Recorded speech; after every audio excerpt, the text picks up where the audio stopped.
தக்காளி சீசன், தக்காளி ரேட்டு ரொம்ப சீப்பாக இருக்குது. நம்ம என்ன பண்ணலான்னு யோசிக்கிறீங்களா? தக்காளி ஊறுகாய் செய்யலாம். அதை செஞ்சு நம்ம வந்து இட்லி, தோசை, சப்பாத்தி, ரைஸ் எல்லாத்துக்குமே தொட்டு சாப்பிட்லாம். வாங்க தக்காளி ஊறுகாய் எப்படி செய்கிறதுன்னு பார்க்கலாம்.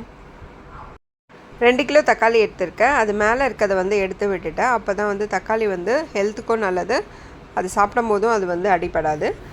அதை ஒரு கடாயில் போட்டு அது கூடவே ஒரு எலுமிச்சப்பழம் சைஸ் வந்து புளியை கூட சேர்த்து எண்ணெய் லைட்டாக விட்டு இது வதக்கி விட்டுகிட்டே வரலாம். இது தண்ணி விட ஆரம்பிக்கும். இது ஒரு பக்கம் வதங்கட்டோன்னு இன்னொரு பக்கம் என்ன பண்ண போகிறோம்னா, இன்னொரு கடாயில் 2 டேபிள் ஸ்பூன் கடுகு, 2 டேபிள் ஸ்பூன் வெந்தயம், இது ரெண்டுத்தையும் வந்து கடாயில் வறுத்துட்டு இதை அரைச்சி எடுத்துக்க போகிறோம். அதை அரைச்சி எடுத்துக்கலாம். இன்னொரு பக்கம் வந்து நம்ம வந்து தக்காளியை போட்டு வதக்கியிருக்கோம்ல, அது எந்த ஸ்டேஜில் இருக்குதுன்னு பார்க்கலாம். நல்லா வந்து வதங்கியிருக்கு, லைட்டாக தண்ணி இருக்குது.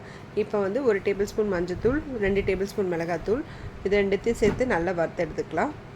இது கூடவே நம்ம அரைச்சி வச்சோம்ல, அதையும் இது கூட சேர்த்துட்டு நல்லா வந்து ஸ்மாஷ் பண்ணி விட்டுடுங்க.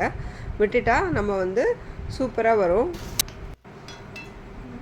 பாருங்கள், செம்ம சூப்பராக வந்திருக்கு. இது கூட ஃபைனலாக வந்து ஒரு 1/4 டேபிள் ஸ்பூனுக்கு நாட்டு சக்கரை நான் ஆட் பண்ணிக்கேன். வெல்லம் இருந்தால் வெல்லம் ஆட் பண்ணிக்கோங்க.